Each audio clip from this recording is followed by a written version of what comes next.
If we're going to put legs on the pro-life movement, we've got to be willing to put perhaps the words of Martin Luther King in action.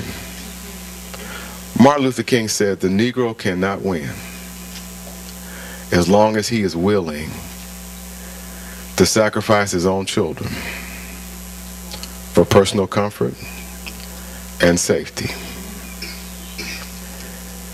I would dare say that none of us can win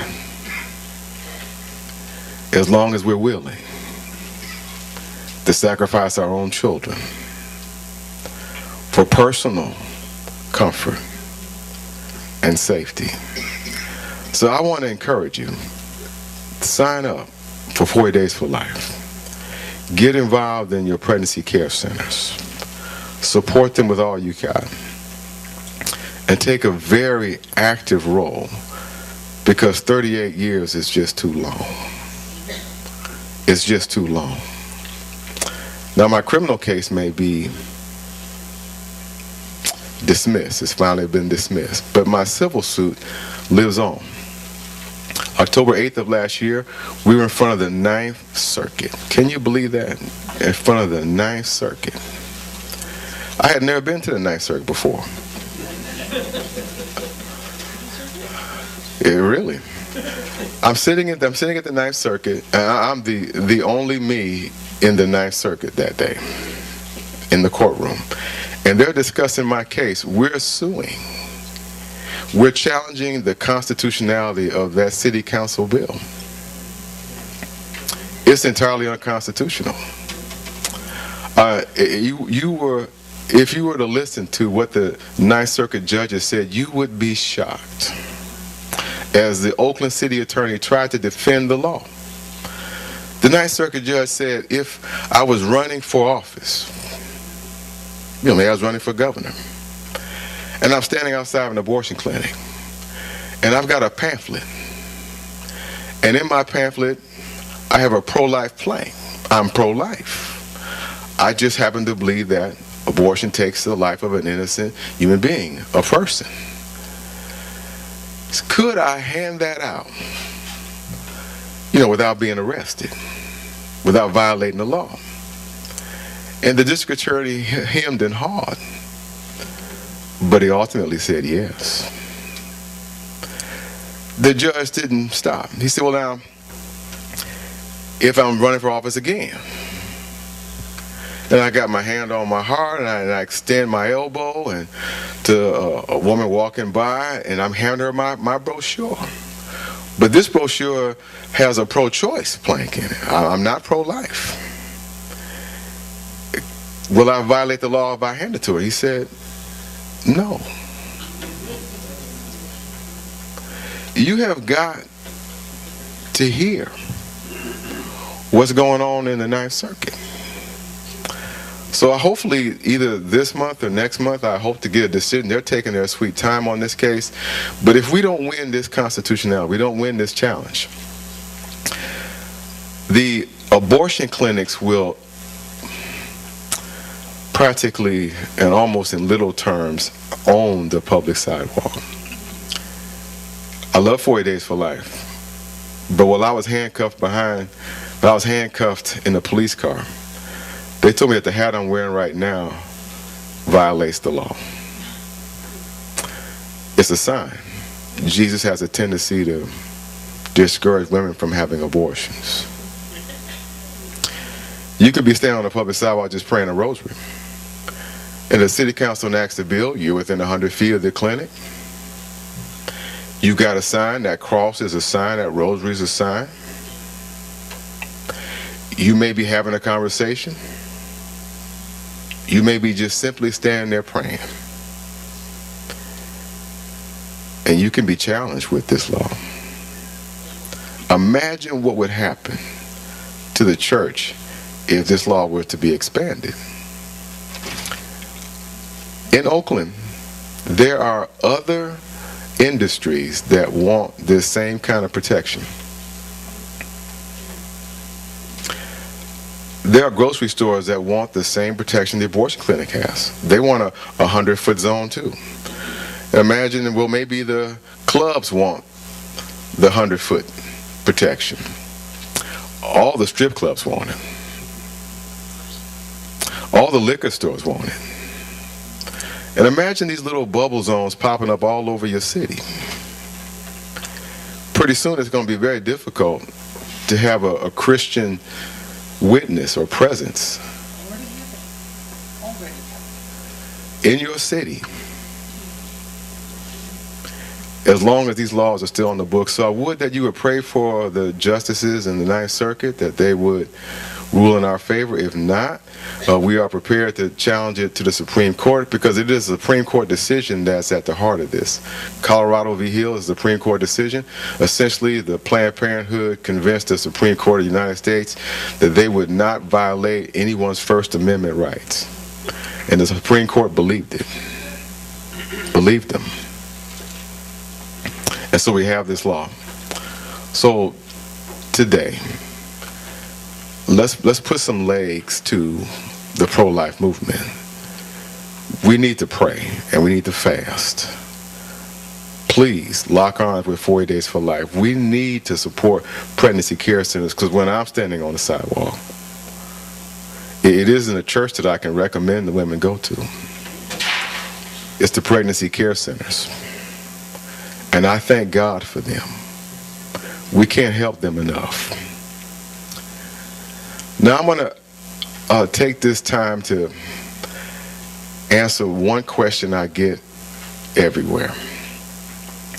People hear about the numbers in the African American community. It's true. According to the Allen Guttmacher Institute, which I don't agree with, in 2008, Lori and I, we challenged the Allen Guttmacher Institute, their 2008 report, and we discovered that the real number was not 37%, the real number was 56% of all abortions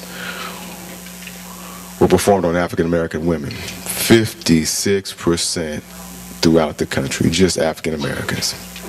Well, I thought Allen Guttmacher would be awfully mad at me, and they were. And we were expecting to just be sued, but because we didn't have anything to lose, we really didn't care. But you know what Allen Guttmacher did? In 2008, they took that report down and put up a whole new report in July of 2008. All of a sudden, in January of 2008, these were the facts about abortion in America. In July, there were some new facts about abortion in America. And so now I use Allen Guttmacher data because they're the former research arm of Planned Parenthood, so it just eliminates some of the arguments that we get. But even if I use their data, which I do not agree with, the numbers are still staggering.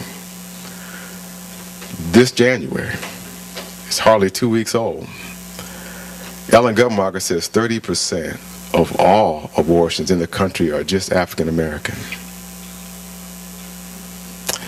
Allen Guttmacher says 65% of women that get abortion identify themselves as Christians. 37% Protestant, and it was at 28% Catholic.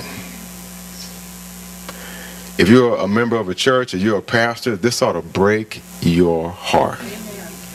98% of African American pregnancies are unintended. I can't even begin to talk about that. I mean, just from one perspective, they're actually saying that only 2% of the pregnancies in my neighborhood are on purpose. We're trying to have children. Lord have mercy.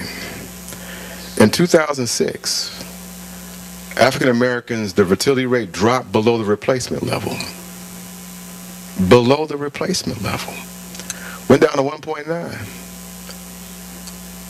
But as it is true, as abortions have dropped from 1.3 million to 1.2 million, our fertility rate has gone up. So the more abortions we have, the lower our fertility rate drops. We're directly connected with it.